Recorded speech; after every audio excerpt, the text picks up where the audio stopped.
Alright, Shalom. I'm going to start off by first giving Call Halayim Al Yahweh Bashem Yahushai.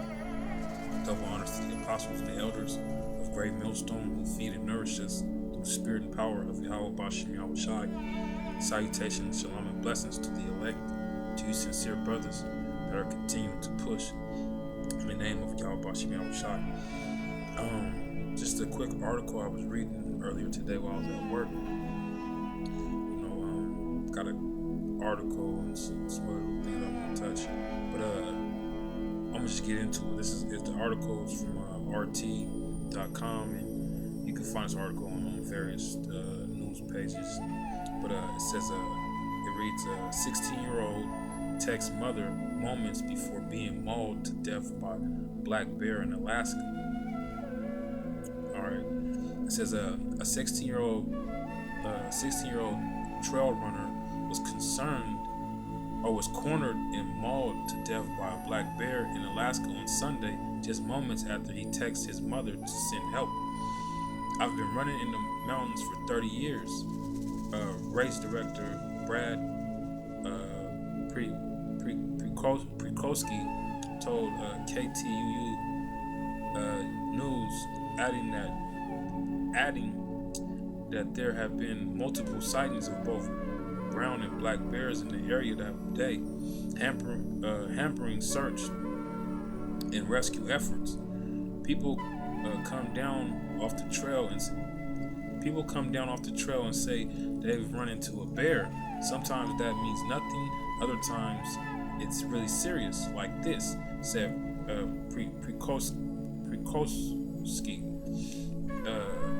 There was a brown bear sighting. There was a black bear with cubs sighting. Prikowski said, we didn't know which was which. Prikowski launched a search party of volunteers from the race when he was shown the message from the boy's mother, reports KTUU. The boy has yet to be identified.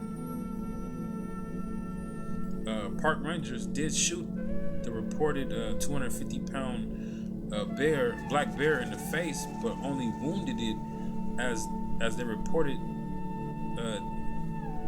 reportedly did not have powerful enough rifles to kill the animal. It did definitely take a slug strike to the face when the rangers fired on it, said Tom Crockett, however you pronounce that, state park ranger. We know he struck it, he added. The hunt for the bear continues, and officials have confirmed it will be kill on sight. The boy had been competing in the juniors division of the annual Robert Spur Memorial Hill Run race, which has been staged in the heavily wooded area between Anchorage and Girdwood for the past 29 years. The boy reached halfway point on the Bird Ridge Trail, about 1.5 miles from the start, before sounding the alarm via text at 12:37 local time and turning back. A member of the search party discovered the boy's remains 15,000 feet from the trail. I heard something above me and thought maybe that's him, competitor John Weldington told KTUU News in an interview. The bear came by me and maybe about 10 feet away, and then I saw the team. No motion. He looked awful. The boy's remains were airlifted from the scene. The terrain was really, really rough to the point where we only sent down a team of 6. The officers went down very guarded and located the victim. Anchorage Police Sergeant Nathan Michelle said, "It's devastating. It's devastating. It's tough," he added.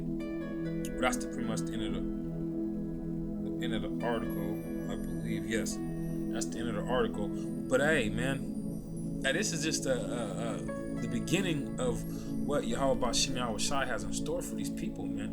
Because hey, man, as the famine goes and food gets scarce for people, guess what the food for these animals is gonna be, man? You people, man. These animals, man. Hey, they were created to balance out this earth, yet and still those animals play another role too as well, man. They can exact vengeance of the Heavenly Father, man. And I'm gonna get that in a second. I want to read one more little article. This is from the National Geographic, because not a while back I was watching something. I think it was on National Geographic or one of them animal channels. It was Nat Geo. It was National Geographic, where how they was saying that the animals are actually thriving in the cities more, or they're thriving in cities better than they were in the wild, man. So and the main thing I thought about was how these animals are going to be the whooping stick, so to speak, on wicked ass people, and the Heavenly Father is going to use those animals to tear you people up, man. It's going to tear you guys up, man. And I'm gonna read a little bit of this. I'm not gonna read too much. I'm gonna get to the scriptures in a second. How wild animals are hacking life in the city. Mountain lions and ants are among the many species, great and small, figuring out clever ways to live among people. Mountain lions, man. A mountain lion is vicious, man. Bobcats, cougars. Those are mountain lions, and they're not small, man. Just imagine a little ass cat can get on you and fuck you up, man. Just a tiny cat can get wild and fuck you up. Just imagine a cat that's 10 times that size, man. Like they can get vicious, man. All right, reading on. It reads. It says, in downtown Chicago, a coyote spends his entire life in one cemetery, eating chickens that Sunday mourners place on the graves. On Manhattan sidewalks, ants survive on hot dogs and potato chips, seemingly no worse for the junk food diet. And in Los Angeles, a mountain lion roams the Hollywood Hills, tiptoeing around throngs of tourists without ever being seen. As people flock to cities like never before, 6 billion will live in urban areas by 2045. if this place makes it that long. Yeah, okay, we'll see. Reading on. They're not alone. Attracted to plentiful food and mostly protected from hunting, among other natural dangers, a veritable what does it say? Menagerie of creatures, whatever. Salaki if I can't pronounce that.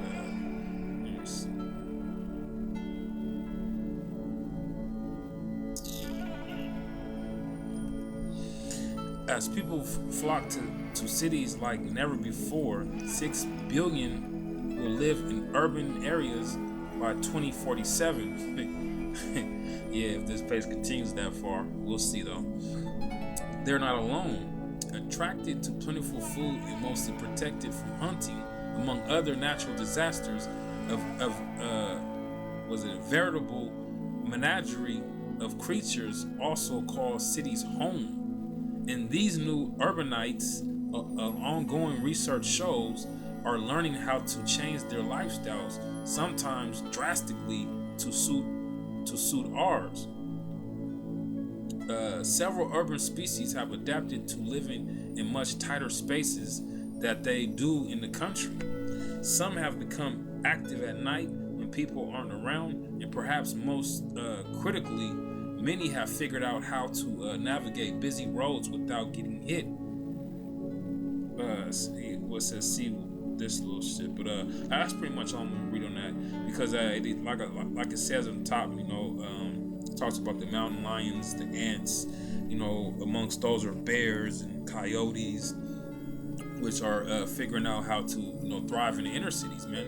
And with that said, let me grab these quick couple scripts. This is Sirach 27. I'm gonna read 27 to 31. It's Ecclesiasticus in the Apocrypha. Verse 27. All these things are for good to the godly. So to the sinners they are turned into evil.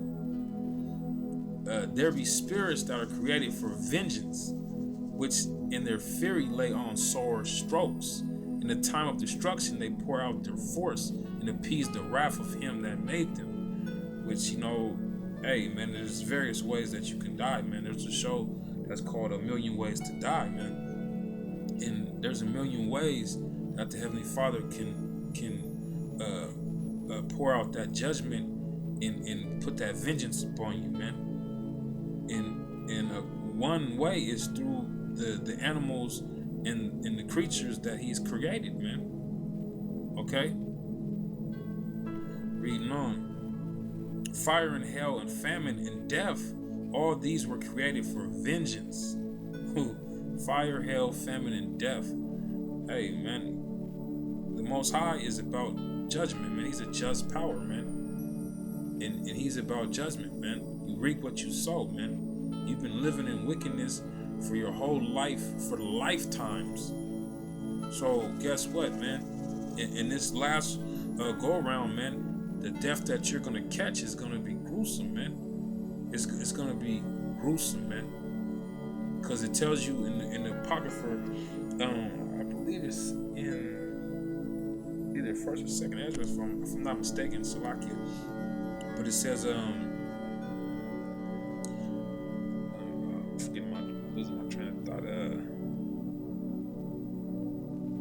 Salakia, I lost my train of thought. Damn it, I had it. Salakia, brothers. That's your time, man. Say, man. That's what I'm saying. Family, death, and all these created for vengeance. It's like I didn't lost it. It's gone. If it comes back to me, I'll bring it up. Verse 30. Teeth of wild beasts and scorpions, serpents, and the sword punishing the wicked to destruction. Yeah, man. All these were created, man, by the Heavenly Father, man, to punish, man, Oh, that's what I was gonna say. It said while they had yet liberty, they loathed my law, man. So, like as I was saying, all these years, these lifetimes of wickedness that these people, mainly Jake, been living in, man. Hey, the pain that you're gonna receive, man, for all that wickedness that you was doing, all that iniquity that you was doing. Hey, man, it said the same must fill it with death by pain, man. Okay, so the pain and that death that you're gonna get is gonna be gruesome, man. And I don't want to say it be a wild beast, man. Something that's gonna, you're gonna be awake while it's eating you alive, man. Type shit, man. That's the terror of the Heavenly Father, man. That's the terror of the Heavenly Father, man. Because you've loathed the law of the Heavenly Father, so therefore you must receive death, man. You have to. It's inevitable, man. Okay? Let me read verse 30 again. It says, teeth of wild beasts and scorpions, serpents, and sword punishing the wicked to destruction, man. And a wild animal, man, their power is in their mouth, is in their teeth, their fangs, man. Is that not what they rip the flesh and do the damage with, is with their teeth? The claws do damage too, but they do more with that mouth, with that bite, man. Okay? Verse 31. They shall rejoice in his commandment, and they shall be ready upon earth when need is, and when their time is come, they shall not transgress his word. Hey, these beasts, they follow, man. They follow suit, man. It tell you in Isaiah, the first chapter, that the ox knoweth his owner, and the ass his master's crib, but Israel does not know.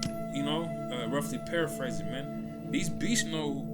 They they're in subjection to the Heavenly Father, man. But hey, man, Israel's not, man. So that's why, hey, Israel's gonna catch that death, man. And these beasts they're ready and willing to obey the Heavenly Father at all times, man.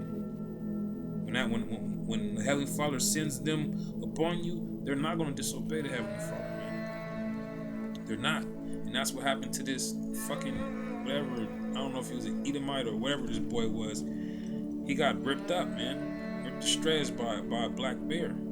And that's nothing, man. Because Alaska is, it's wildlife out there, man. It's a lot of bears and all type of stuff. But this is gonna come to a city near you as well, man. Not in the woods and the trees, man. It's gonna be in the inner cities where, hey, man, these beasts are gonna come out to play, man, and they're gonna be hungry. They're looking for food, and you peons are not gonna have no food to even feed yourself. So what do you think these beasts and these animals are gonna feed on, man? You are gonna be the prize catch of that wild bear, man, that black bear or that brown bear, or even a boa constrictor or anaconda. You know what I'm saying? They eat babies and toddlers and shit like that. So hey, man, they're coming, man. And that's all.